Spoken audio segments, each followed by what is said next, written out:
주량이 얼마나 돼요? 등산하자고 하면 어떡할 거예요? 야근하는 거에 대해서 어떻게 생각하세요? 가장 안 좋은 유형의 답변들이 기업에서 정말 싫어합니다.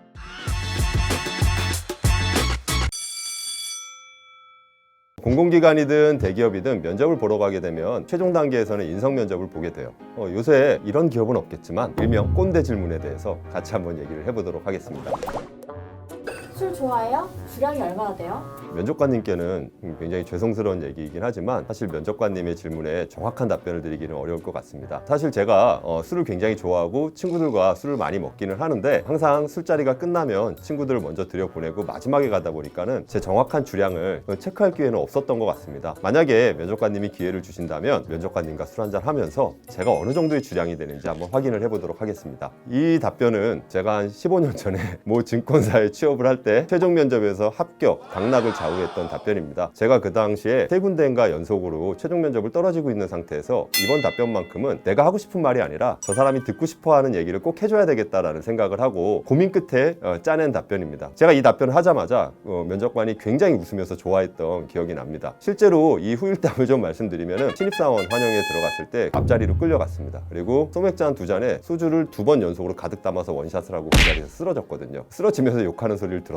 여러분들한테 여기서 드리고 싶은 얘기는 뭐냐면은 면접은 내가 하고 싶은 얘기를 하러 들어가는 것이 아니라 기업이나 조직이 듣고 싶어하는 얘기를 해주는 거예요. 면접관님이 그 얘기를 했을 때 커뮤니케이션 과정이 화기애애한 느낌이 들었거든요. 같이 일하면 조직에 잘 스며들겠다라는 느낌이 들 수 있지 않을까라는 생각이 듭니다. 면접자님은 야근하는 거에 대해서 어떻게 생각하세요? 저는 야근을 하게 되면 상사분이 시키면 야근을 할 것 같습니다. 우선은 상사분의 일을 열심히 도와주겠습니다 라고 대답하면 정말 하기 싫어 보이죠? 이렇게 대답하면 안 되는 것 같아요. 기업에서 야근이라는 걸 물어봤을 때 우리는 다 알고 있어요. 야근을 해야 된다라는 거, 그리고 답변도 그렇게 나가야 된다라는 걸 다 알고 있는데 이거를 얼마나 기분 좋게 받아들이느냐의 차이인 것 같아요. 기분 좋게 대답을 하세요. 저는 상사를 도와서 열심히 야근할 것 같습니다. 그리고 제가 또 상사분에게 배울 수 있는 내용들도 있기 때문에 그런 야근하면서 부족한 부분들 배우겠습니다. 그리고 야근이 끝나면 상사분한테 생색도 내면서 호프 한 잔 얻어 먹겠습니다. 먹으면서 같이 친해질 기회도 갖고 궁금한 것도 많이 물어보겠습니다. 경쾌하게 답변을 끌어가는 게 정말 중요하지 않을까 싶어요. 어떤 회사를 들어가든지 간에 야근이 없는 회사가 어디 있습니까? 야근하잖아요. 네. 싫다 나쁘다의 느낌이 아니라 그냥 개의치 않아 한다라는 이미지로 넘어가시는 게 좋을 것 같아요. 또 한 가지 팁을 드릴게요.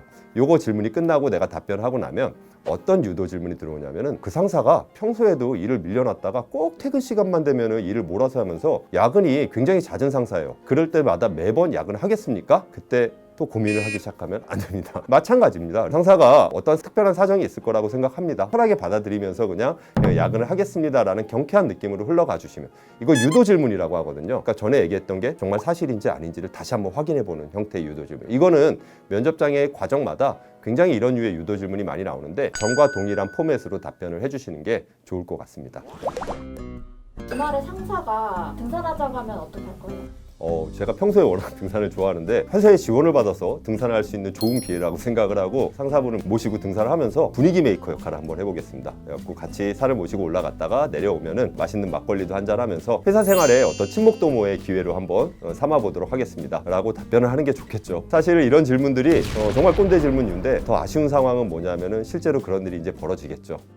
우리가 취준생 입장에서 합격을 목적으로 한다라고 하면은 꼰대들은 사실은 그런 행위를 하고 있다라는 얘기예요. 그래서 정말로 그 자리에서 나는 그거 하기 싫다라고 하면은 그 회사를 그만 안 들어갈 각오를 하고 실제로 안 가겠습니다라고 얘기를 하면 될 것 같고, 가장 안 좋은 유형의 답변들이 눈치껏 요령껏 뭔가 안 갈 만한 핑계를 댄다든지 그다음에 상황을 재본다든지 이런 류의 답변들은 기업에서 정말 싫어합니다.